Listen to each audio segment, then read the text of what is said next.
तो आइए साथियों, आज हम लोग जीके जीएस के कुछ महत्वपूर्ण प्रश्नों को पुनः देखते हैं। ये सभी प्रश्न आगामी राज्यकर्मी परीक्षा एवं बीपीएससी अध्यापक भर्ती परीक्षा के लिए काफ़ी महत्वपूर्ण हैं। तो चलिए आज का पहला प्रश्न हम लोग शुरू करते हैं। तो पहला प्रश्न है, सूर्य से पृथ्वी की दूरी कितनी है? सूर्य से पृथ्वी की दूरी कितनी है? तो यह है 14.96 करोड़ वर्ष। ठीक है, तो चलिए और इसमें फैक्ट देख लेते हैं। एक प्रश्न आता है, सूर्य से पृथ्वी तक प्रकाश पहुंचने में कितना समय लगता है? तो ये जो है लगता है 8 मिनट 20 सेकेंड। ठीक है, कभी कभी इसमें सिर्फ पूछ देता है कि सेकेंड कितना लगता है, सेकंड कितना सेकंड लगता है जो, तो ये 500 सेकंड हो जाता है। ठीक है, चलिए हम लोग और एक और है कि प्रकाश की चाल निर्वात में कितना होता है? तो ये जो होता है 3 × 10⁸ मीटर पर सेकंड, मतलब 1 सेकंड में इतना मीटर प्रकाश की चाल होता है। कहाँ? वैक्यूम में, निर्वात में। ठीक है, चलिए अगला प्रश्न। सेकंड प्रश्न है, सौर परिवार का सबसे छोटा ग्रह कौन है? सौर परिवार का सबसे छोटा ग्रह, ग्रहों की संख्या कुल कितनी है आप लोग बताइए? ग्रहों की संख्या 8 है कुल। ठीक है, इसमें से पूछ रहा है कि सबसे छोटा ग्रह कौन है हमारा, तो उसका नाम क्या है? बुध। ठीक है, बुध है जो सबसे छोटा ग्रह है। तो प्रश्न एक और बनता है यहाँ कि बड़ा कौन है? बड़ा जो है वो बृहस्पति ग्रह है, बृहस्पति ग्रह है। ठीक है, सबसे बड़ा ग्रह है। ठीक है, और बुध ग्रह को जो है सूर्य का चक्कर पूरा करने में कितना दिन लगता है? कुल 88 दिन लगता है। ठीक है, चलिए अब हम लोग अगला प्रश्न चलते हैं। अगला प्रश्न है हमारा, एलपीजी के मुख्य घटक कौन कौन से हैं? एलपीजी के मुख्य घटक कौन कौन हैं? तो एलपीजी के मुख्य घटक कौन कौन नहीं, यहाँ ये होगा कि कौन है एलपीजी का मुख्य घटक, तो उसको क्या बोलते हैं? वो ब्यूटेन है। आपका एलपीजी का मुख्य घटक कौन है? ब्यूटेन है। और यहाँ एक दिया हुआ है एथिल मरकैप्टेन। तो आप लोग जान लीजिए, एलपीजी जो होता है गैस, ये जो है क्या होता है? गंधहीन होता है, इसमें कोई गंध नहीं होता है, गंधहीन होता है। और इसीलिए जो है इसको गंध युक्त बनाने के लिए एलपीजी को उसमें एथिल मरकैप्टेन मिलाया जाता है। ठीक है, तो ये भी आता है सवाल कि एलपीजी को गंधयुक्त बनाने के लिए या उस, ठीक है, किसका प्रयोग किया जाता है? एथिल मरकैप्टेन का प्रयोग किया जाता है। तो चलिए अब अगला प्रश्न हम लोग चलते हैं। चौथा नंबर आपका, चौथा नंबर है, जठर रस का पीएच मान होता है लगभग कितना होता है? जठर रस का पीएच मान, तो इसका पीएच मान होता है 1.2। ठीक है, 1.2। एक सवाल यहाँ है कि जठर रस निकलता कहाँ से है? तो ये जो है अमाशय से, अमाशय में। ठीक है, जठर रस। चलिए अगला प्रश्न हम लोग,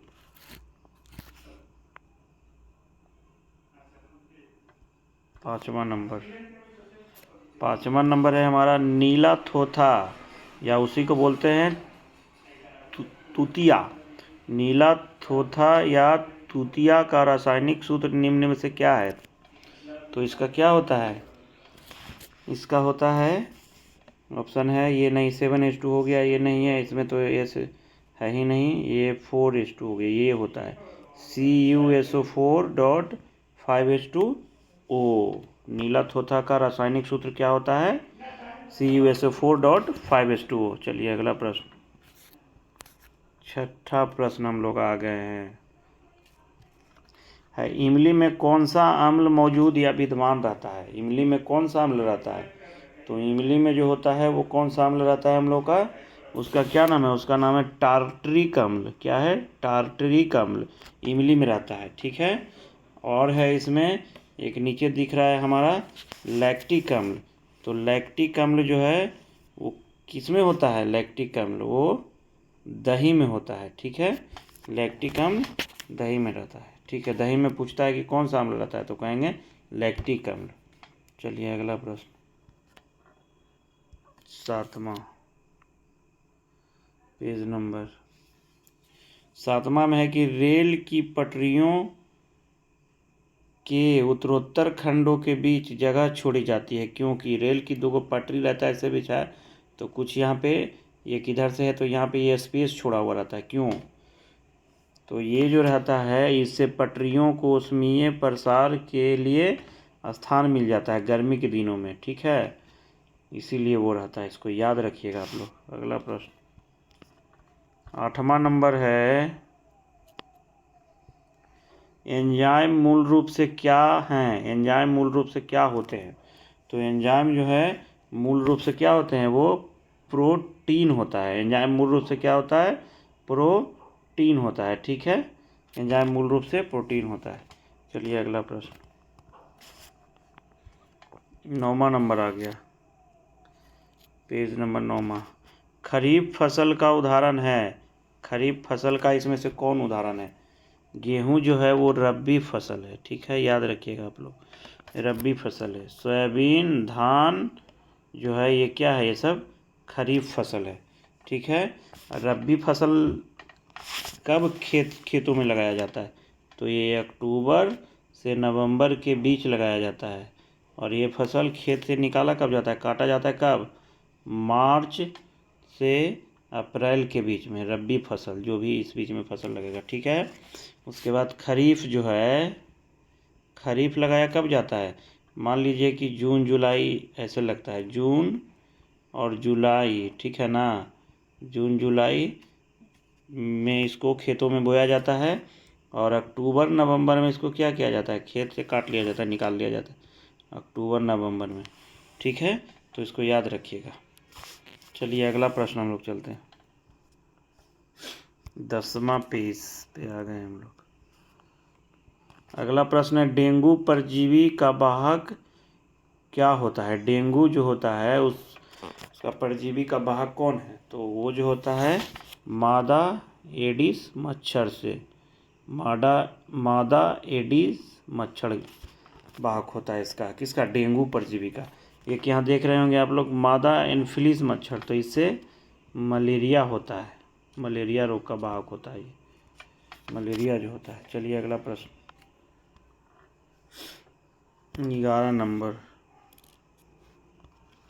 पदार्थ जो प्राकृतिक प्रक्रिया जैसे जीवाणु द्वारा अपघटित हो जाता है क्या कहलाता है? पदार्थ जो प्राकृतिक प्रक्रिया जैसे जीवाणु द्वारा अपघटित हो जाता है वो क्या कहलाते हैं? तो उसको बोलते हैं जैव निम्नकरणीय। ठीक है, जैव निम्नकरणीय। जैसे कि हम लोग सब्जी का छिलका उलका जो खाते हैं, अथी जो हटाते हैं, तो वो सब क्या होता है? जैव निम्नकरणीय है। ठीक है, पदार्थ में आता है। चलिए अगला 12 नंबर पेज, अगला जो है, कॉपर का बर्तन की सतह पर जमा हुआ हरा पदार्थ क्या होता है? कॉपर की सतह पर जमा हुआ हरा पदार्थ क्या होता है? तो कॉपर की सतह पर जमा हुआ हरा पदार्थ जो होता है कॉपर हाइड्रोक्साइड ये भी होता है, कॉपर कार्बोनेट ये भी होता है, इसमें ये नहीं होता है। ठीक है, तो चलिए देखिए डी ऑप्शन दोनों है शामिल है, तो ये सबसे उपयुक्त आंसर हो गया हमारा। ठीक है, अगला प्रश्न 13 नंबर है, वनों उन्मूलन से क्या क्या होता है? वन का उन्मूलन से क्या क्या होगा, इसका इफेक्ट क्या होगा जो? तो इसका इफेक्ट पहला दिया हुआ है, पृथ्वी पर ताप में वृद्धि निश्चित तौर पर होगा, वृद्धि। ठीक है, अगला प्रश्न है फिर है,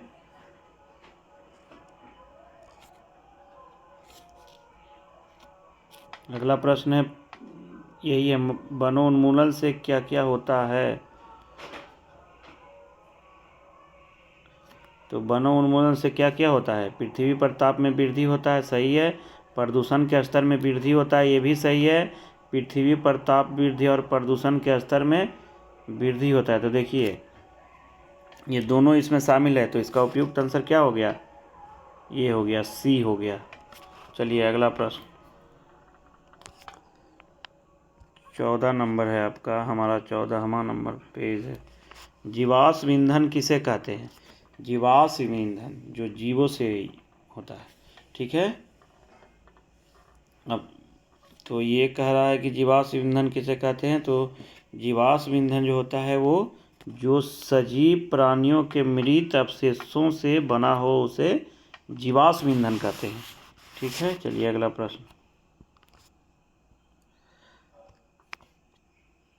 15 नंबर पेज। अगला प्रश्न है, वाहनों के लिए सबसे कम प्रदूषक ईंधन कौन है? वाहन में जो प्रयुक्त होता है वो सबसे कम प्रदूषक ईंधन क्या है? पेट्रोल, डीजल, संपीड़ित प्राकृतिक गैस, सीएनजी। तो ये आपका हमारा सीएनजी ही आंसर है। सीएनजी होता है सबसे कम प्रदूषक, इसलिए आजकल देख रहे होंगे आप लोग की रोड पर सीएनजी गाड़ी काफ़ी मात्रा में चल रहा है।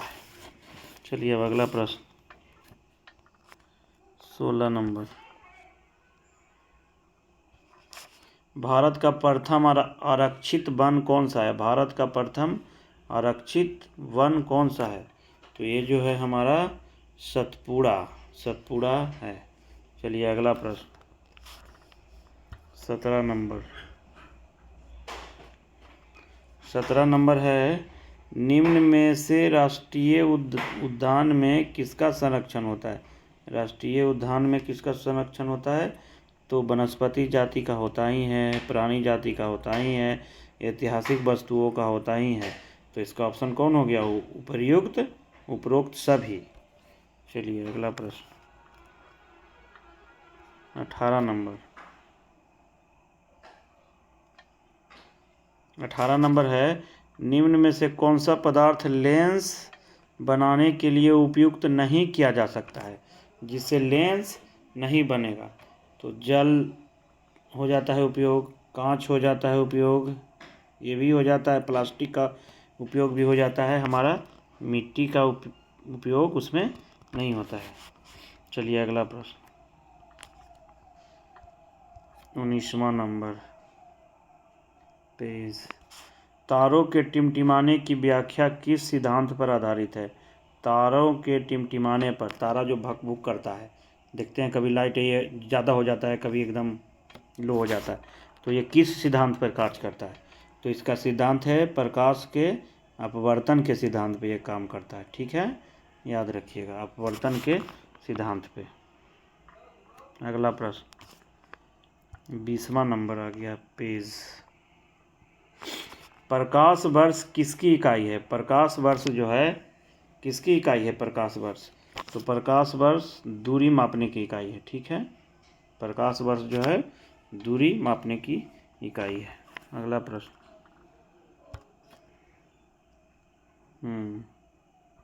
पेज नंबर 21 का प्रश्न है, निम्नलिखित में से कौन भारत का मरुस्थल है? निम्नलिखित में से कौन भारत का मरुस्थल है जो भारत में स्थित है? भारत और, तो इसमें जो है हमारा क्या है, थार मरुस्थल जो है ये भारत और पाकिस्तान के हिस्से में भी स्थित है, यही है। और सहारा मरुस्थल जो है वो कहाँ है? वो अफ्रीका में है, और ये विश्व का सबसे बड़ा मरुस्थल है, पूरे विश्व का सहारा मरुस्थल। और एशिया का एक आता है कि एशिया का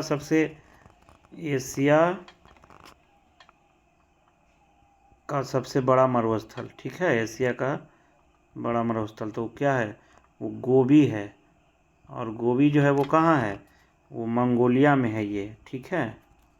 और ये अफ्रीका में हो गया और ये भारत में, ठीक है, इसको याद रखिएगा आप लोग। अगला प्रश्न 22 नंबर। भारत में सबसे लंबी नदी कौन सी है? भारत में सबसे लंबी नदी कौन सी है? तो गंगा है भारत में सबसे लंबी नदी, ठीक है।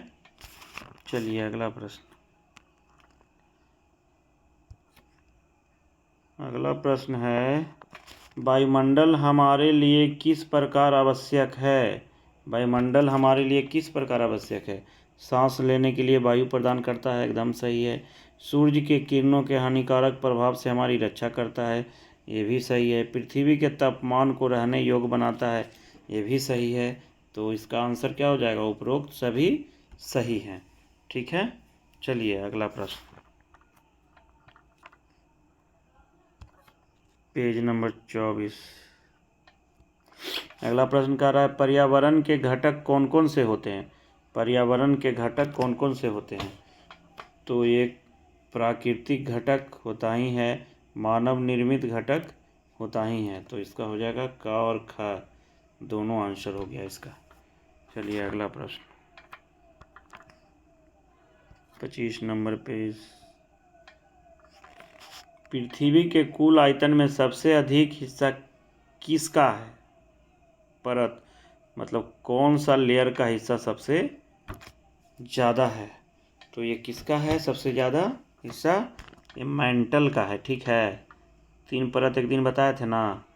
ठीक है, ऐसे रहता है, ये बीच वाला रहता है मेंटल। ठीक है, तो इसी का हिस्सा सबसे ज़्यादा है। चलिए अगला प्रश्न, पेज नंबर 26 कह रहा है वायुमंडल की कौन सी परत वायुयानों को उड़ाने के लिए सबसे अनुकूल परिस्थितियों को प्रदान करती है? इसका सीधा मतलब है कि वायुमंडल किस लेयर में या उड़ता है। ठीक है, वायुयान। तो ये बताइए आप लोग, ये किस में उड़ता है? ये जो है समताप मंडल में उड़ता है। ठीक है, वायुयान वगैरह समताप मंडल में। और क्षोभ मंडल जो है पृथ्वी से सबसे नज़दीक वाला मंडल है। इसमें क्या होता है? इसमें मौसमी जितनी भी घटनाएं होती है वो कहाँ होती है? वो क्षोभ मंडल में होती है। ठीक है, चलिए अगला प्रश्न,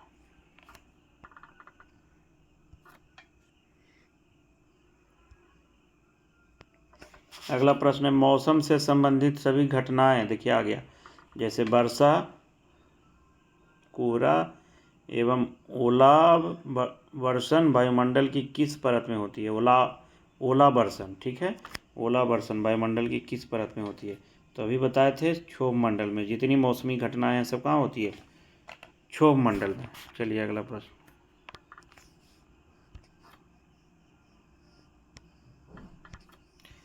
28 नंबर पेज। सूर्य, चंद्रमा और पृथ्वी की सतह द्वारा लगाए गए गुरुत्वाकर्षण खिंचाव के कारण क्या उत्पन्न होता है? सूर्य, चंद्रमा और पृथ्वी की सतह द्वारा लगाए गए गुरुत्वाकर्षण खिंचाव के कारण क्या होता है? तो ये जो होता है ये ज्वार भाटा होता है। ठीक है, ज्वार मतलब देखिए ये समुद्र में जो है ज्वार भाटा आता है कैसे? जब पानी जो है ऊपर उठा, ठीक है, तो उसको क्या बोलते हैं? उसको ज्वार बोलते हैं। और चूंकि जब ये पानी इधर उठा तो इधर खिंचाव आएगा पानी का, तो ये जो खिंचाव हुआ ये क्या हो गया? ये भाटा हो गया। ठीक है, चलिए अगला प्रश्न, 29 नंबर। भारतीय संविधान में कितने मौलिक अधिकार दिए गए हैं? भारतीय संविधान में कितने मौलिक अधिकार दिए गए हैं? तो जो है भारतीय संविधान में अभी वर्तमान में कितने मौलिक अधिकार हैं? तो ये जो है हमारा 6 है। ठीक है, कितना है? 6 है मौलिक अधिकार। और जब संविधान में दिया गया तो उस समय 7 था, लेकिन बाद में चलकर क्या किया गया? संपत्ति के अधिकार को अब कानूनी अधिकार बना दिया गया। ठीक है, कानूनी अधिकार बना दिया गया। ये अब हमारा मौलिक अधिकार नहीं रहा, कानूनी अधिकार है। ठीक है, चलिए अगला प्रश्न, 30 नंबर प्रश्न। लोकतंत्रीय सरकार के मुख्य तत्व कौन से हैं? लोकतंत्रीय सरकार के मुख्य तत्व कौन से हैं? मुख्य तत्व लोकतंत्रीय सरकार के कौन से हैं? तो ये जो है हमारा क्या होगा आंसर बताइए? लोगों की भागीदारी है, ये है। ठीक है, संघर्षों का शांतिपूर्ण समाधान ये भी है, समानता और न्याय ये भी है। चलिए तो क्या हो गया हमारा? उपरोक्त सभी लोकतंत्रीय सरकार के मुख्य तत्व हैं सब। 31 नंबर पेज। भारत में राज्य के विधानमंडल के कौन कौन से 2 सदन हैं? भारत में राज्य के विधानमंडल के कौन कौन से 2 सदन हैं? तो एक होता है राज्य में क्या होता है, एक विधान परिषद है और एक विधानसभा है, ठीक है। और विधान परिषद जो है अभी तक 6 राज्य में भारत में है, पूरे भारतवर्ष में 6 राज्य में ही विधान परिषद है। पश्चिम बंगाल जो है अभी ये भी अपना विधानसभा से पास करके पार्लियामेंट को भेज दिया है अप्रूवल के लिए। तो यदि बंगाल में लागू हो जाएगा तो कुल संख्या कितना हो जाएगा, 7 हो जाएगा, 7 राज्यों में विधान परिषद हो जाएगा। चलिए, और बिहार विधानसभा में सीटों की संख्या कितनी है अभी, 243, और विधान परिषद का 75। चलिए अगला प्रश्न, 32 नंबर पेज। लोकतंत्र के लिए क्या जरूरी है, लोकतंत्र के लिए क्या जरूरी है, समानता बिल्कुल सही है, भाईचारे की भावना ये भी सही है, अपना प्रतिनिधित्व चुनने का अधिकार ये भी सही है। ये सब जो है लोकतंत्र के अनिवार्य शर्त हैं, ठीक है। चलिए अगला प्रश्न, 33 नंबर है, कौन सा अधिकार मौलिक अधिकारों का संरक्षक है, कौन सा अधिकार मौलिक अधिकारों का संरक्षक है, कौन सा अधिकार जो है मौलिक अधिकारों का संरक्षक है। तो हमारा ये क्या हो गया, ये जो है संवैधानिक उपचारों का अधिकार, ठीक है। और ये कौन सा आर्टिकल में है, ये आर्टिकल कौन सा है इसका, 32 में। और इसको संविधान का आत्मा भी बोला जाता है, इसको जो है संविधान का आत्मा बोला जाता है, ठीक है, संविधान का आत्मा, आर्टिकल 32 को, ठीक है। तो इसी में बहुत इंपॉर्टेंट क्वेश्चन है। चलिए अगला प्रश्न और लास्ट प्रश्न, अगला और लास्ट है कि गिरफ्तार किए गए व्यक्ति को कितने समय के अंदर मजिस्ट्रेट के सामने पेश करना पड़ता है। यदि पुलिस आपको गिरफ्तार करती है तो पुलिस को जो है कितने घंटे के अंदर आपको मजिस्ट्रेट के सामने पेश करना पड़ता है। तो ये जो समय सीमा है वो 24 घंटे के अंदर, ठीक है। तो चलिए आज का प्रश्न खत्म हुआ।